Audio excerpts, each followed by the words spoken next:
le propriétaire d'un magasin de jouets trouve du réconfort en se déguisant en Père Noël et en visitant des refuges pour enfants afin de répandre la joie de Noël. Un jour de Noël, l'amour qu'il a donné aux enfants lui est revenu de manière surprenante. Un matin de Noël, Thomas se réveille et tire les rideaux des chambres, heureux de voir toutes les maisons former une sorte de mini-foire de Noël. Des ampoules et des guirlandes ornaient les porches de ses voisins, et les enfants semblaient excités, décorant leur maison avec leur famille. Pour Thomas, ce n'était qu'un rêve lointain, car il n'avait pas de famille. Ses parents étaient morts il y a longtemps dans un accident de voiture, et il avait passé toute son enfance dans un foyer. Mais en faisant abstraction de sa solitude, Thomas a rendu la saison des fêtes spéciale pour plusieurs petites âmes. Chaque année à Noël, le jeune homme se déguisait en Père Noël et passait la journée avec les enfants des foyers de sa ville. Les sourires des enfants lorsqu'ils ouvraient leurs cadeaux et trouvaient des friandises, des jouets, des gants et des écharpes chaudes lui réchauffaient le cœur. Les années ont passé, et Thomas n'a jamais cessé de faire de bonnes actions. Ce Noël-là, il s'est de nouveau déguisé en Père Noël, prêt à répandre le bonheur parmi les enfants qu'il visitait. Il était loin de se douter que cette fête serait spéciale, lui apportant une bénédiction inattendue. « Je peux vous aider Père Noël ? Ces boîtes ont l'air lourdes. » Une voix mielleuse interrompit Thomas alors qu'il déchargeait les boîtes de sa voiture au refuge. Il se retourna et vit une jolie femme derrière lui. « Non, ça va merci, je vais me débrouiller, » dit-il. Un peu d'aide ne fait pas de mal, répondit-elle en souriant et en prenant quelques cartons. « Nous allons les emmener dans l'arrière-boutique, d'accord ? Comme ça, les enfants ne les verront pas, et ça restera une surprise. » « Merci, » a répondu Thomas. « Je vais m'occuper du reste. » Alors qu'il finissait d'empiler les cartons, elle dit, « Voilà. Heureusement, tout est fait ici. Au fait, je m'appelle Marie. Merci de prendre un instant de votre emploi du temps pour rendre visite à ces enfants. Ils vont vraiment l'apprécier. » Ici Thomas. « Pas de problème.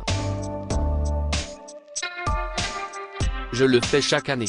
Ça me réchauffe le cœur, vous savez. » « Vous êtes un homme bon, monsieur le Père Noël, » dit-elle en riant. « On va retrouver les enfants dans 5 minutes ? Je vais les rassembler dans la salle principale ? Parfait. Ok. » acquiesça Thomas. Ce jour-là, Thomas et Marie ont passé du temps avec les enfants du refuge, jouant à des jeux et partageant des cadeaux, et cela s'est terminé par un charmant dîner de Noël qu'il avait organisé pour tout le monde. Les enfants ont adoré les jouets qu'il avait spécialement fabriqués pour eux, et Thomas ne pouvait pas être plus heureux. « Merci encore d'être venu, Thomas, » dit Marie, souriante, en allant le raccompagner, et soudain Thomas dit, « Voulez-vous vous joindre à moi pour un café ?» Son sourire a disparu. « Je m'excuse si vous avez mal compris, mais non, je ne peux pas, » dit-elle. « Je pensais juste, vous savez, peut-être. » « Je suis désolé, peut-être une autre fois ? Je suis désolé, mais je n'ai pas le temps pour ça, » a-t-elle répondu platement, ce qui a déçu Thomas. « Je ne veux pas que vous vous méprenez sur quoi que ce soit, Thomas, mais arrêtons-nous là. Nous ne nous connaissons que depuis quelques heures, et je ne veux pas que mon cœur soit à nouveau brisé. Le truc, c'est que je ne suis pas prête pour une relation. » Thomas n'avait jamais ressenti ce qu'il ressentit pour Marie. Il n'était pas sûr que ce soit son doux sourire, sa joie de passer du temps avec les enfants, ou sa voix, mais quelque chose dans son cœur a basculé pour elle. Les jours suivants, Thomas a continué à visiter le refuge et a apporté des fleurs à Marie pour la persuader d'accepter un rendez-vous autour d'un café. Il était blessé à chaque fois qu'elle refusait, et une fois, elle le lui a dit avec colère. « Je déteste le café. Et je vous déteste.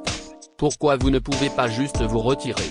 Si est juste un rendez-vous, après tout. » Thomas soupira alors qu'elle s'éloignait une énième fois après lui avoir dit non. Tous ces cadeaux coûteux, ces fleurs et ces cartes qu'il avait préparées pour elle ne portaient aucun fruit.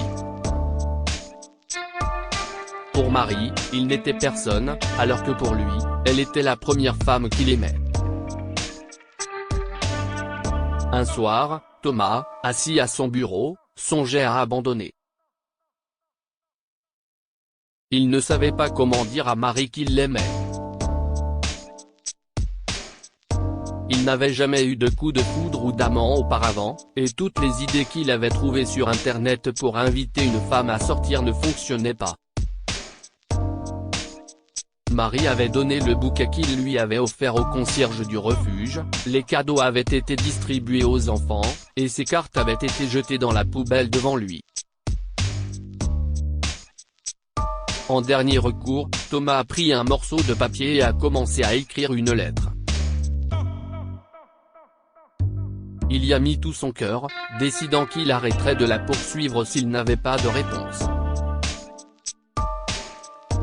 Chère Marie, si est drôle, je ne sais toujours pas comment vous demander de sortir avec moi, si ce n'est en le faisant.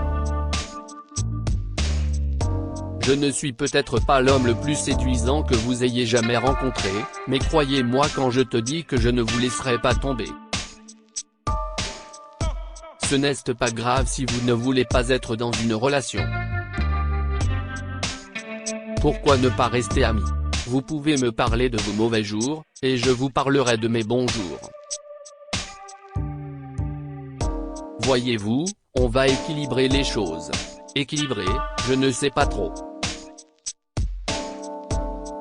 Si est comme ça qu'on dit à quelqu'un qu'on va lui rendre la vie meilleure? Je ne suis pas sûr de ce que j'écris, mais j'aimerais mieux vous connaître. Pouvons-nous nous rencontrer aujourd'hui? Si votre réponse est oui, je vous attendrai chez Festo à 18h. Ça ne me dérange pas si vous dites non. Ce n'est pas nouveau pour moi. J'espère vous voir là-bas, Thomas. Le lendemain, Thomas a attendu pendant 30 minutes, mais Marie ne s'est pas montrée.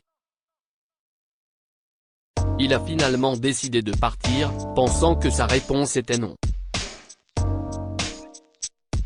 Mais juste au moment où il allait s'en aller, elle est entrée, tenant sa lettre. Il s'est rapidement assis, a fait semblant de ne pas avoir remarqué son arrivée, et a caché son visage heureux derrière le menu.